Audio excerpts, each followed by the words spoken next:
IT man ပြောပြမယ်မီးခဏပြတ်တဲ့အခါဒါမှမဟုတ်မီးအားတွေတက်လိုက်ကြလိုက်ဖြစ်တဲ့အခါညီလေးတို့ရဲ့တန်ဖိုးကြီးကွန်ပျူတာတွေပျက်စီးသွားနိုင်တာသိလားဒါကိုကာကွယ်ဖို့ UPS uninterruptible power supply လိုအပ်ပါတယ်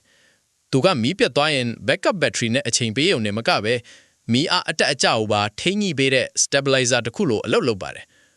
ကိုယ့်ရဲ့တန်ဖိုးရှိတဲ့ပစ္စည်းတွေကိုစနစ်တကျကာကွယ်တတ်တဲ့အလေးအကျင့်ရှိရင်ညီလေးတို့ရဲ့လုပ်ငန်းခွင်ဟာအမြဲခိုင်မာနေမှာပါ UPS ကအပြင်ကလာတဲ့လျှက်စစ်လိုင်းတွေကိုစစ်ထုတ်ပေးပြီးစစ်ထဲကိုတန်းစင်တဲ့လျှက်စစ်ဓာတ်အား clean power ပဲပို့ပေးတာကြောင့် motherboard နဲ့ hard disk တွေကိုတက်တန်းရှည်စေပါတယ်အားသာချက်ကတော့ hardware တွေပျက်စီးခြင်းကနေကာကွယ်ပေးတာဖြစ်ပြီးအားနည်းချက်ကတော့နှစ်တစ်ခါလောက် battery လဲလှယ်ပေးဖို့လိုအပ်တာဖြစ်ပါတယ်နေ့စဉ်9မိနစ်စာဒီလို IT အခြေခံတွေကိုလေ့လာရင်တစ်နှစ်အတွင်းမှာညီလေးတို့စီမှာတကယ့် senior tech mindset ရလာမှာပါဥပမာတာမန်လူကမီးပြတ်လို့ဆက်ပြတ်သွားချိန်မှာညီလေးကတော့အေးအေးဆေးဆေးနဲ့အလုံးတွေဆက်လုပ်နိုင်နေမှာမျိုးပါနေ့စဉ်9မိနစ်စာဒီလို IT အခြေခံတွေကိုလေ့လာပြီး senior IT brother ဖြစ်ဖို့ follow လုပ်ထားပါရန်ကုန်မြို့တွင်မှာ IT services တွေလိုအပ်ရင်ကျွန်တော်တို့ IT man ကိုဆက်သွယ်လိုက်ပါနော်